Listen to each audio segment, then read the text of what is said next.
Feel the weight of your feet on the ground, the subtle rise of breath in your chest, the faint hum of blood behind your ears.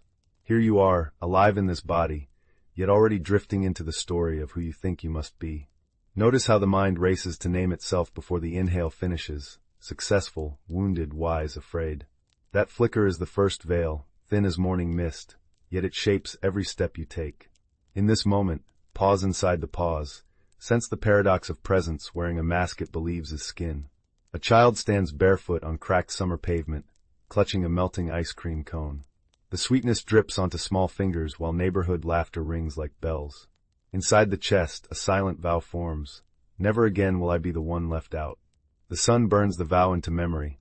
The tongue tastes sugar and exclusion in the same swallow. Years later, the adult rehearses charm in the mirror, perfecting the tilt of a smile that opens doors. Each practiced gesture is a brick in the fortress built to keep that child safe.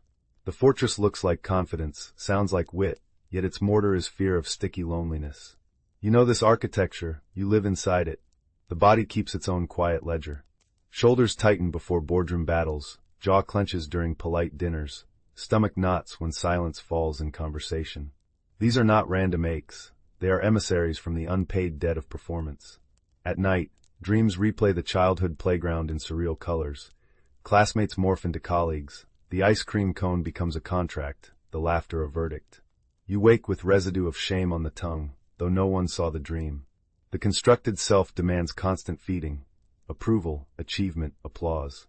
Each morsel sustains the illusion, yet the hunger grows sharper, a wolf pacing behind polished eyes. Consider the executive who schedules meditation between mergers, seeking calm the way others seek stock tips. His breath is measured, his posture impeccable, yet the mind catalogs exits. How to leverage the guru's endorsement, how to monetize enlightenment. The cushion becomes another stage, the mantra another slogan. Or picture the artist who starves for authenticity while curating vulnerability on social platforms, each confession calculated to magnetize followers. The raw howl in the throat is edited into poetic fragments that trend. Both figures believe they chase truth. Both tighten the noose of image with every enlightened post. Fatigue arrives disguised as ambition. The voice that once commanded audiences now cracks on simple sentences. Sleep offers no refuge. The mind rehearses tomorrow's defenses against yesterday's failures. Relationships flatten into transactions. Love exchanged for admiration, loyalty for leverage. The heart, overworked like a muscle clenched for decades, sends erratic Morse code through the chest. One day, standing in a grocery aisle, the sight of a child licking ice cream triggers vertigo. The adult body sways, the fortress tilts. For a breathless second, the mask slips, revealing raw skin underneath, tender and unfamiliar. This is the moment the ground softens. Questions rise unbidden, not as philosophy but as bodily urgency. Who bleeds when the persona is wounded? What remains when applause dies? The executive cancels his retreat, not from cynicism, but from a visceral refusal to commodify silence any longer. The artist deletes the curated feed, fingers trembling over the publish button that no longer exists. Both stand at the precipice where exhaustion meets curiosity, where the constructed self begins to list like a ship taking on water. Now the descent begins, not as metaphor but as lived texture.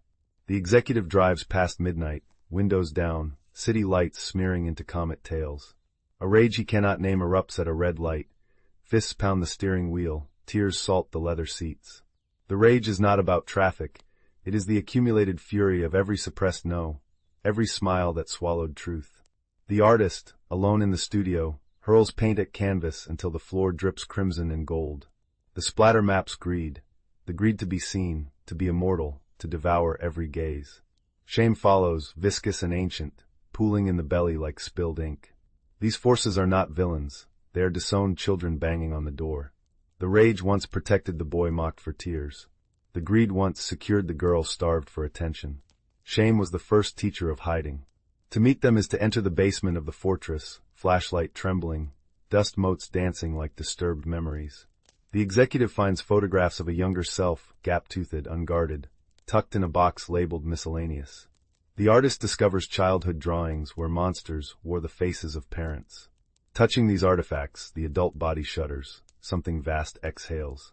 Paradox blooms in the tremor. The rage, when witnessed, reveals a fierce loyalty to truth.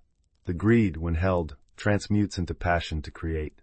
Shame, met with steady breath, dissolves into tenderness for the small body that learned to disappear. The fortress does not crumble, it opens. Windows appear where walls once stood. The executive returns the photographs to the light, places them on the dashboard like companions. The artist frames the monster drawings, hangs them where morning sun gilds the snarling mouths into something almost gentle. Emptiness arrives, not as void but as spaciousness. The executive sits in the boardroom and hears his own voice, unrehearsed, uncertain, alive.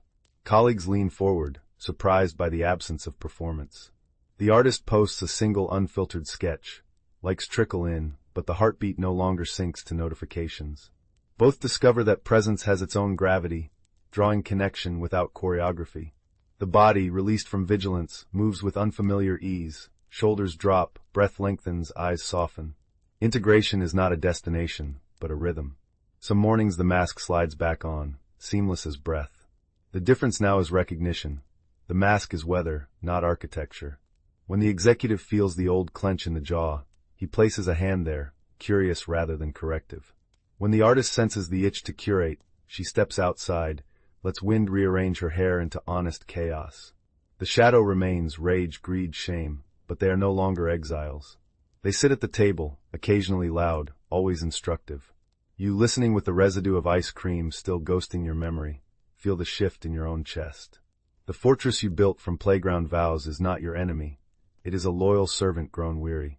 Invite it to rest. Let the rage speak its ancient grievance, the greed confess its terror of invisibility, the shame reveal its protective intent. In the listening, something wordless expands. Call it awareness, call it being, call it the silence that holds every sound. The child with sticky fingers is still here, barefoot on the warm pavement of now. The adult stands beside, no longer guarding, simply present. Between them, the ice cream melts into the ground, feeding roots you cannot see. This is awakening, not the erasure of story, but the end of believing you are only the story. The mask becomes a veil you lift at will, revealing the face that was never not there. Breathe into that face. Let the breath be the bridge between the constructed and the uncontainable. In the grocery aisle years from now, another child will drop an ice cream cone. You will kneel without thinking, offer a napkin, meet the small eyes with your own unguarded ones. No performance, no fortress, just the simple miracle of one human seeing another.